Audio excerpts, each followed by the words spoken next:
UPSC के लिए 10, 12, 13 घंटे पढ़ने के बाद, हर जगह नोट्स को स्कैटर करके पीडीएफ्स को पढ़ने के बाद भी सबसे बड़ी बात है कि ब्रेन ब्लैंक फील करता है। ऐसा क्यों?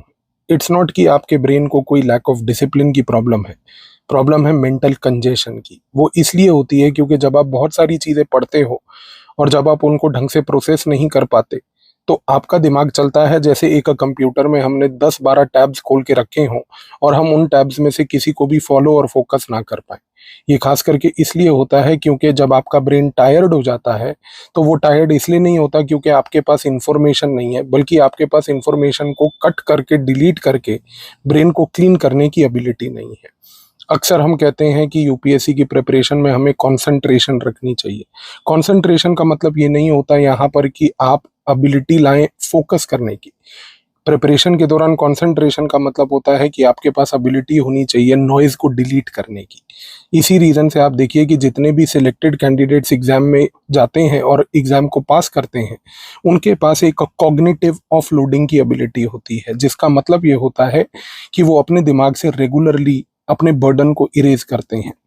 अगर आपको भी ये प्रॉब्लम प्रिपरेशन में आती है, तो आज आप मेरे से एक सजेशन लीजिए कि आप आज रात को सोने से पहले एक काम कीजिएगा कि एक कागज के टुकड़े पर सिर्फ लिखिएगा कि आपके दिमाग में क्या क्या थॉट्स चल रहे हैं। क्या आपको सिलेबस की वरी है?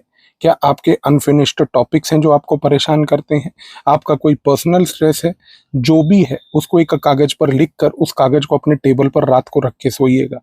और ट्रस्ट में, जब आप नेक्स्ट डे उठेंगे, आपको बहुत लाइट फील होगा। उसका सबसे बड़ा रीजन ये है कि आप अपने बर्डन्स को क्लियरली, अपने प्रॉब्लम्स और इश्यूज को क्लियरली आइडेंटिफाई करके सॉर्ट आउट कर पाएंगे।